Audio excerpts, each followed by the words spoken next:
Good evening, everyone. I'm Carrie. This is Student Loan Chit-Chat. All right. If you are new to this channel, I welcome you. We like to sit around, listen to Dave Ramsey telephone calls, see what we can learn from them. And of course, if you've been here before, your family, get your beverage, get your tea, get a blanket, curl up. Let's see what we can learn from today's video. My roommate is causing drama. Oh, now, let me enlarge this really quick. Before I start this video, this is from 2 years ago. But I know with the economic conditions, the way things are right now, lots and lots of people are entering roommate situations. All right. If you're not able to live at home, or maybe you don't want to live at home, whatever the case may be, but you decide, hey, I want to get a roommate. And as you know, we can learn anything from the Dave Ramsey videos, regardless of how old or new they are. I've been very fortunate. I've never had to have a roommate. Okay. Yes, I have shacked up and lived in sin, whatever. Okay. Beyond someone that I was in a significant relationship with. Okay. So beyond living with a boyfriend, or when I was married, my husband, ex-husband now, but beyond that, I've never had your traditional roommate. I've been very lucky. And something that I would encourage people to think about before they go into a roommate situation, okay, is, are you really living, as minimally as you can? Because I did a story, it was just not too long ago. I did a story on roommate situations, and it was not real good, especially with when boyfriend and girlfriend play house, and that's a roommate situation. We don't like to think of it as that. We think, well, it's boyfriend, girlfriend, and they're sharing all the bills. They're acting like they're married, but they're really not. They're roommates on a legal sense. Okay. So before, people start just jumping to roommates and thinking my best friend would make a great roommate, my advice is don't ever roommate with your best friend, because they will probably cease being your best friend by the time all is said and done. And it's also my belief, and I've discussed this with a few of my gal pals, and that is, when you room with someone who is your best friend, there's that tendency to ask for forgiveness in being late or not meeting your financial obligations, something you might not ask of someone who was not your best friend and it was strictly a business arrangement. I think if I'm going to have a roommate, I want it to be, it's strictly a business arrangement. That's all it is. It's not being buddies. I'm not telling you I'm going to be gone for Christmas and, hey, will you accept that I'm going to be late with the rent? Just cover my end for a couple weeks. I think the best roommates, if I were ever going to have one, it's going to be strictly business. You don't need to be friends. Obviously, clearly you're not enemies with each other, but you don't need to be best friends. It's just, it's a business arrangement. It can be legally drawn up and everything else. So as people are getting ready to room with each other, colleges are starting to take applications and all of that stuff, and you're figuring out your living arrangement, I would truly ask you, before you have a roommate, are you really living, as minimally as you can? Because I think for most of us, if we have a choice, we'd rather not have a roommate, unless it's someone we're in a relationship with. I really don't want to deal with a roommate. So let's see what we can learn from this. My roommate is causing drama. Thank you so much for joining me today. Here we go. Let's go to Austin, Texas, where Michelle joins us. Michelle, how can Hello, Austin. Hi, thank you for taking my call. So I had a question just regarding my roommate situation. The past year has been a real roller coaster, and the lease is coming up to an end on Sunday. My roommate isn't communicating with me and hasn't paid her September rent still, and it's the 22nd now. So and she's blocked me. So Yeah, this is what happens with roommates. They decide they're out of there, and she blocked her. I don't think she has the intention of paying. Now, again, we're learning from this event 2 years ago. Just wondering how to kind of go about this situation. And I don't know if I should confront her in person or yes. what really to do. I'm gonna jump ahead in front of John on that one. Yes. Literally, my question was, is she still sleeping in the same place? Did she brick your door? No. Like, how do you block somebody in real life? Y'all live in the same room, and you answered it for me. Should you talk to her in person? God Almighty, please help all of us. Yes. Yes. So I've actually moved out, and I think she's moving the rest of her stuff out today. But I know, but you're I've guessing. Just go over and have a human interaction, a polite, Yeah. respectful, dignified one. And if she acts like a maniac or a jerk, you can say, "Hey, you don't have permission to talk to me that way. Here is a letter that says, here's your notice that you're going to be moving out." And My thinking, even before all of this happens, if you're going to have a roommate situation, even if it's with a friend, which I don't advise, but it's much like co-signing a debt. In many ways, when you become roommates, you're both agreeing to pay on the bill. I think it needs to have some sort of legal drawn up. Now, I'm not saying you need a $2,000 attorney retainer and all of that stuff, but I think it needs to be like, we're going to get this notarized. What are we going to do? And now with web pages like LegalZoom and stuff, I'm sure you could just simply look up roommate contract. Okay. But if these roommate situations are just being done on, hey, let's just room together. Okay, well, you pay your half, I pay my half. We both sign the lease and that's it. No one has any legal standing, and it really needs to be built. My thought, and of course, my background also is in insurance adjusting, where everything is done by rules and, was it laid out prior to the loss? Okay. This stuff really has to be sorted out before you ever become roommates. And we might sit and go, oh, but they would never screw us over like that. Are you kidding me? Yeah, they will. Yeah. Parents can mess over kids. Kids can mess over parents. Best friends screw each other up. I mean, yeah, absolutely it can. So before it even gets to this point, there should be some sort of legal drawn up thing. I don't care if it's on LegalZoom. No, LegalZoom did not pay me to advertise. Okay, my channel's not that big yet. Okay, but if you go online, I'm sure you can look up, roommate contracts.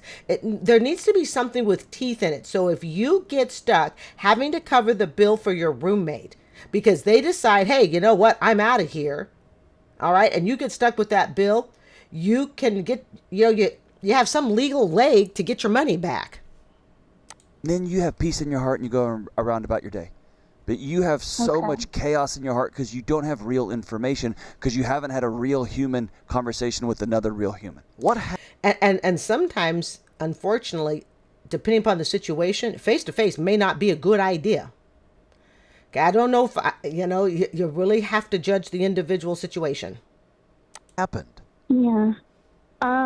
Like what happened with What happened with you her? two to where you feel like you can't just go, hey, look, What are you we don't doing? have to like each other. We're certainly not going to live together anymore, but can you be a big girl, put your big girl pants on, and pay your part of the rent? Like, what happened to where you're so terrified of that? She's just a very mean and ugly person. I've confronted her about things in person before, and it got really ugly. So, And I believe that. I know that I had a neighbor, I won't say where, but she came across it. This is a neighbor, okay, in a, because in like a apartment community, okay. She came across as really, really, hold on, my headphones falling off. She came across as really sweet when I first met her. I mean, really sweet, okay. Single gal. She was probably in her 30s. I met her sister. Her sister was awesome. Okay. Didn't live with her, but this neighbor, we'll just call her Lucy. Lucy lived above me. All right. A few years back. And Lucy at first seemed really nice. And then Lucy decided that she wanted to hold social events at 3:00 in the morning. Now, when you are in a apartment community style living, you holding a party at 3:00 in the morning isn't going to be so great. Well, it got so bad that people wound up reporting Lucy. Okay, and this is a few years back. The person I have above me now is just outstanding. But Lucy wound up, holding these 3:00 socials. I mean, we're talking, music and the whole 9 yards. Now you're talking in a community where everybody's sleeping, all right, with quiet hours and all of that stuff. Well, Lucy eventually gets kicked out. They non-renewed her lease. And then Lucy got all upset about, well, I don't have any place to go and rent's so expensive. And my thinking is, well, you probably should have thought about that before you ticked off all the neighbors in the community around you. I mean, when you got people in, multiple buildings complaining about your 3 a.m. events. That didn't last long. I think that only lasted for a couple of months, and that was it. But, somebody is always sweet when they're trying to get something out of you. And I think I've talked about that with co-signing too. Have I not, family, during bedtime chit-chat story time? Have we not talked about that? People are really sweet when they want something from you, but their true character and who they are doesn't come out until afterwards. It's just, people would say it's the same thing with marriage or relationships, whether you're dating or whether it's business relationships. It doesn't matter. You'll get an idea as to what that person really is like. Okay. So in this case, she found out that she's not such a nice woman after all, at least hearing from this side of the story. But I do believe that as far as somebody comes across as nice at the beginning when they need something or they want something, and then it changes. That's kind of why I'm scared. Yeah, I get it. So let me tell you this. Are you unsafe? Just her words are super, super hurtful. Okay. This is a woman, not the caller, but the one the caller's taught, my roommate. This is a roommate situation I would not confront. I would not. At least not without legal. So there is a middle ground between no communication and the words you used. You've used it a couple of times, which is to confront. The gap in between is just a conversation. That can start instead of, hey, you haven't paid rent. What's been going on? Why'd you block me? Hey, are you okay? Okay. How are you? I haven't talked to you in a long time, and I miss talking to you. Hey, and John's right. I have to be honest. Like I said, the roommate, not the roommate, but the neighbor in my community that was causing a lot of issues. Like I said, she didn't last long. She stayed here. They had her Shirley's. They kicked her out after her 1 month lease was up. But really, I got along with her great. Yeah. And the only reason I got along with her, even though she was doing all these shenanigans, you kill them with kindness. Yeah, sometimes you got to be fakey nice. Hi, hon. How you doing today? Oh, I'm so glad. Oh, your outfit just adorable. Yeah, it's all that BS, okay? All right. But I was able to talk with her. So even though she wasn't happy that people were reporting her, okay, she trusted me enough to tell me what was going on. Because I already knew, but it's like, okay. But I didn't say to her, well, I tried to tell you, turn down that music, stop those parties, yada, yada, okay. I didn't tell her that. I was just like, oh, yeah, I imagine that is that can be kind of difficult. If you're going to go into a roommate situation with somebody, the art of diplomacy is going to be everything. It's the art of diplomacy. And John's right. I think it was John who said it. You don't go in and go, you haven't paid your rent in 2 months. What's up? It's that very kind, you gotta fake it. All right. Sometimes you just have to fake it. It's the art of diplomacy. Are you okay? I care about you. Yeah. Even if you don't care any longer, even if you know darn well they've screwed you over, the goal is it's about getting the end result. That's what it's about. In one of those conversations, your body responds. It dumps adrenaline, cortisol into your bloodstream. You start uptaking glucose because your body's ready to fight somebody, and you don't have to get there. If you're not safe, if you think you're going to get hurt physically, don't show up there. Exactly. When you took on a business arrangement with somebody, you took on that discomfort. You need to have that conversation. And if she says mean things, you can turn around and walk away in person and say, you're not going to talk to me that way. Thank you very much. Yeah. And depending upon the amount of money, I hate to say it, it may be easier just to take the loss. But with roommate situations, I almost feel that there should be a third party that holds a certain amount of money, like, an escrow, so to speak. And each party gets it back so long as all deals were met, all requirements were met. But then if one person does stiff over the other person, that they don't pay the 2 months rent on moving out. So in other words, it would be on a moving out thing. Okay. This would be just me, almost like a third party, a management company, not a friend, not a parent, not someone who's going to take sides. It's like what my condo community has. It has a management company. There is no side taking. All right. There is no side. There really isn't. There's a third party company that takes care of it. All right. And then on moving out, if every person has fulfilled their terms of the lease agreement financially and all of that, then each side gets their money handed back. But in this case, if one person can't show the receipts that, hey, did you make your rent payments? You did not. Then that comes out of that portion's that delinquent person's portion is given to their roommate. Hope that makes sense. But it's like you need a third person that holds a chunk of money. That's a deposit. I would say 2-3 months deposit held in there, and it's to be used on moving out. Because in this case, the roommate situation is coming into an end. Because I will tell you, if there's going to be a problem with roommates, I think that's going to be one of the biggest problems. It's going to be when it comes to the end. And one person goes, well, I'm not living here anymore anyway, so I'm out of here. So why do I want to pay another month's rent? Then be on about your day. Yeah. And here's the deal. John's absolutely right. And if you do all the things he tells you and she still comes at you hot, you can't fix that. No. She's trying to make this difficult for her own reasons, and maybe some of she doesn't even know why she's doing it. And part of those reasons are she doesn't want to give up the money. You don't know what's happened to her financially, which is another reason. I am sure that somewhere in USA, there's got to be a company out there that acts as a third-party management. And again, do not pick a friend. Do not pick a relative to hold that money. Don't pick someone who would choose sides, period.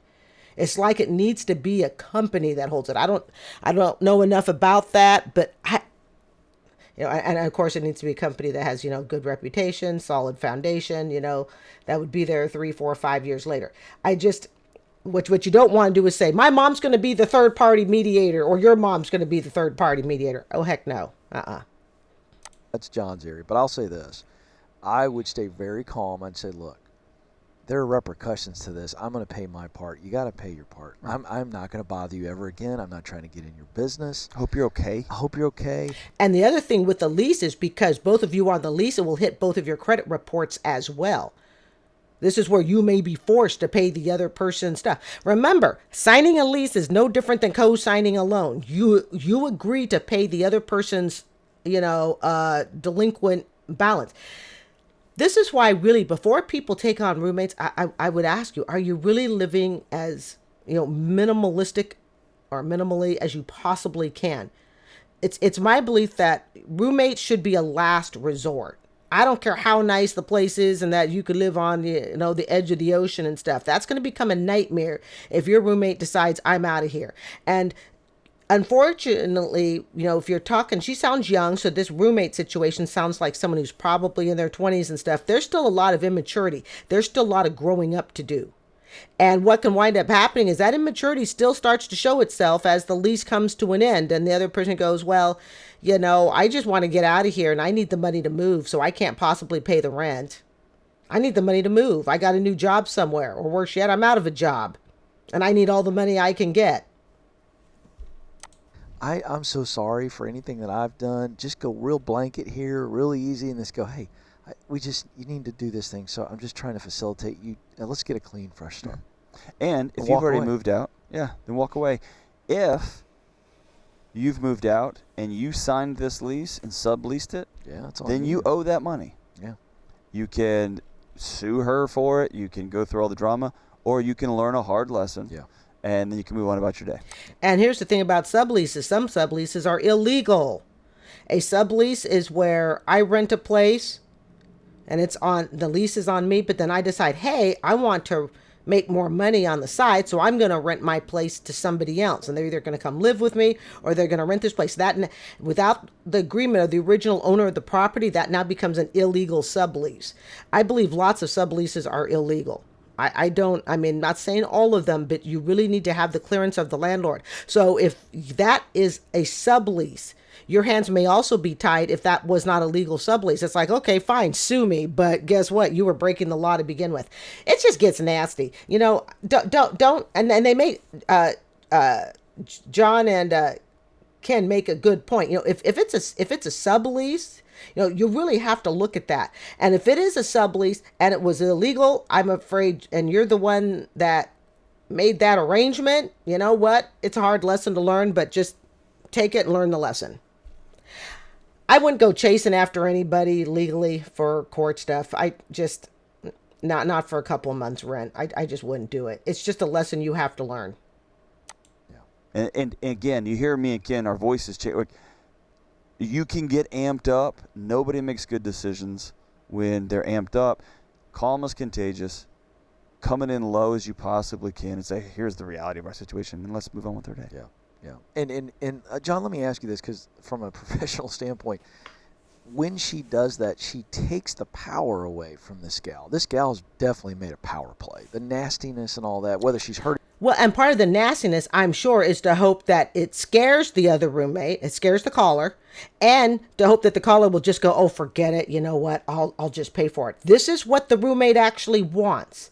And people have to remember, when you have a roommate situation, they decide to turn, okay? It's not even that it's personal to some extent against you. Of course, it's going to feel like it's personal towards you because it's you that they're, dissing on. But in reality, she could have been anybody. This roommate, this horrible roommate, could have been, she'd be attacking anybody. If it wasn't this caller, it would be another caller she would have attacked as her roommate. Because her plan is that the caller will eventually just give up and just pay the bill. Hurting or not, it's a power play. Yeah. And it's working. I mean, Michelle's really, really hurt. That's right. She's shaken up. I'm not going to give somebody that level of power over my life. I agree. It's like people who are professional squatters. Okay, they move into a place and they become so mean and so wicked. They're taking over your residence without permission because you left it vacant, which is why you should never leave a resident vacant. Oh, and never. Not if you can help it. Not without somebody coming in and looking like they're living and all of that stuff. Okay, where it can be counted as a break-in immediately. But what do professional squatters do? They become mean, violent, aggressive, because their whole goal is to get their way, and that's how they do it. I'm going to let the guy driving next to me is just cut me off. I'm not going to give him access to my blood pressure. I'm not. Yeah. I'm not going to give him access to being angry and yelling at my kids when I get home because I'm all amped up and fired up because someone didn't drive the way I wanted them to. I'm not going to give them that access to me. If they put me in a position where they want to fight me, I'm going to walk away because I'm a grown-up.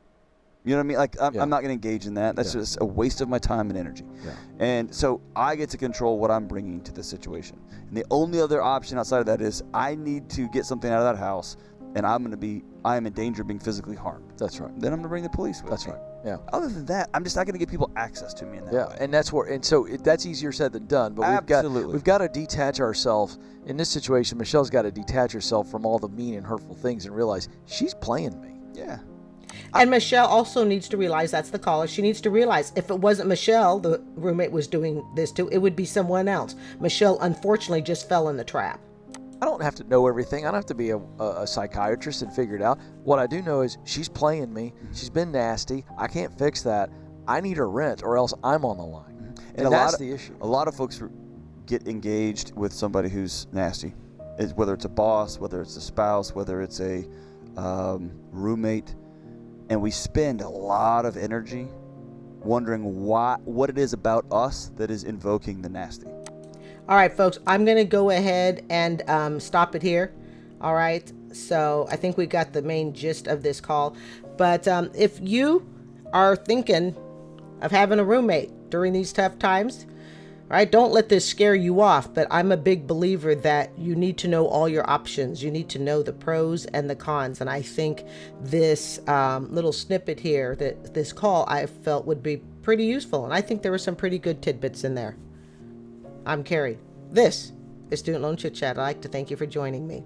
I hope you will consider subscribing. Have a great day. Bye.